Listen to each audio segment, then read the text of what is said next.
दोस्तों अब हम देखने वाले हैं कि हेल्थ किन किन चीजों से अफेक्ट होती है। सबसे पहला रीजन होता है जेनेटिक डिसऑर्डर। क्या होता है जेनेटिक डिसऑर्डर? ऐसे डिसऑर्डर जो फ्रॉम बर्थ, जो बचपन से ही बच्चे के अंदर रहते हैं, उसको हम क्या बोलते हैं? उसको हम बोलते हैं जेनेटिक डिसऑर्डर्स। कोई बच्चा पैदा हुआ और उसको पैदा होते ही साथ हम पता चल गया कि उसको कोई डिजीज है, तो उसको हम क्या बोलेंगे? उसको हम जेनेटिक डिसऑर्डर बोलते हैं। इससे बच्चे की कोई गलती नहीं होती, उसकी लाइफ स्टाइल की कोई गलती नहीं होती। जब से बच्चा पैदा होता है तब से ही ये डिसऑर्डर उसमें प्रेजेंट होता है। इसका सबसे अच्छा एग्जांपल है, अभी एक मूवी आई थी आमिर खान की, आपने देखी होगी, सितारे जमीन पर। वहां पर डाउन सिंड्रोम के बारे में बताया गया है। डाउन सिंड्रोम क्या है दोस्तों? वो एक जेनेटिक डिसऑर्डर है जो बच्चे में तब से ही प्रेजेंट होता है जब से वो पैदा होता है। समझ में आ गया? दूसरा क्या होता है? इन्फेक्शन। इन्फेक्शन कैसा होता है? Infection cause by from disease causing agent,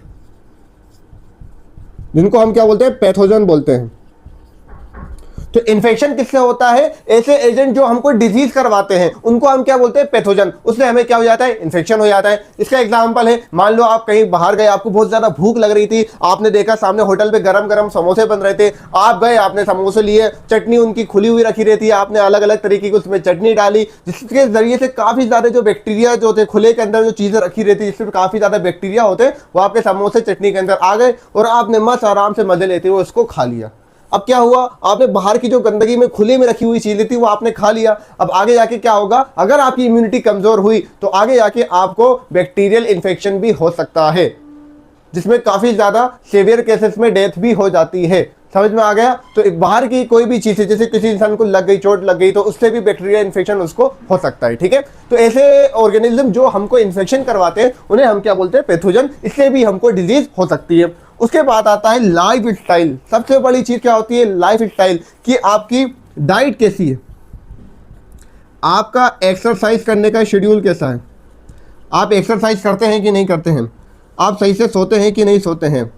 तो ये सब सारी चीज़ें क्या करती है? आपकी लाइफ स्टाइल डिसाइड करती है। आजकल लोग ज़्यादा कार्ब वाली चीज़ें खाते हैं, रोटी खा रहे हैं, चावल खा रहे हैं, प्रोटीन खाना कम कर दिया, सैलेड खाना कम कर दिया, जिसकी वजह से क्या हो रहा है? ओबेसिटी हो रही है, डायबिटीज़ बहुत ज़्यादा इंडिया के अंदर बढ़ती जा रही है। ठीक है? अगर हम डाइट के अंदर प्रोटीन की क्वांटिटी ज़्यादा ले लें और हम बैलेंस डाइट अगर लेने लगे तो हम काफ़ी सारी डिजीज से ऐसे ही बच सकते हैं। अगर हम डाइट सही से लेंगे तो हमारी इम्यूनिटी बहुत ज़्यादा स्ट्रॉन्ग हो जाएगी और हम काफ़ी सारी चीज़ों से हम खुद ही बच सकते हैं। हमें अपनी इम्यूनिटी स्ट्रॉन्ग करना है। ठीक है? उसके बाद आते एक्सरसाइज। आपने देखा होगा आजकल नए नए ऐप आ गए, जेप्टो आ गया, ब्लिंकिट आ गया, जिसकी वजह से लोग बहुत ज़्यादा आलसी होते आ रहे हैं। लोग थोड़ा थोड़ा पर सामान लाने के लिए भी लोग ऑनलाइन बुक कर देते हैं और खुद से चल के नहीं जाते। इसी वजह से हमारी जो चलने फिरने की जो एक्सरसाइज लोग करते थे वो बहुत ज़्यादा कम हो गया, जिसकी वजह से हमारी बॉडी बहुत ज़्यादा कमज़ोर हो चुकी है, जिसकी वजह से हमारी इम्यूनिटी कमज़ोर हो जाती है और कोई से भी पैथोजन हमें आसानी से डिजीज करके चला जाता है। उसके बाद हो जाता है स्लीप शेड्यूल। आजकल लोग बहुत नाइट में बहुत देर देर तक जागते हैं और सुबह भी आप देखो लेट उठ रहे हैं, तो पूरा रूटीन समझो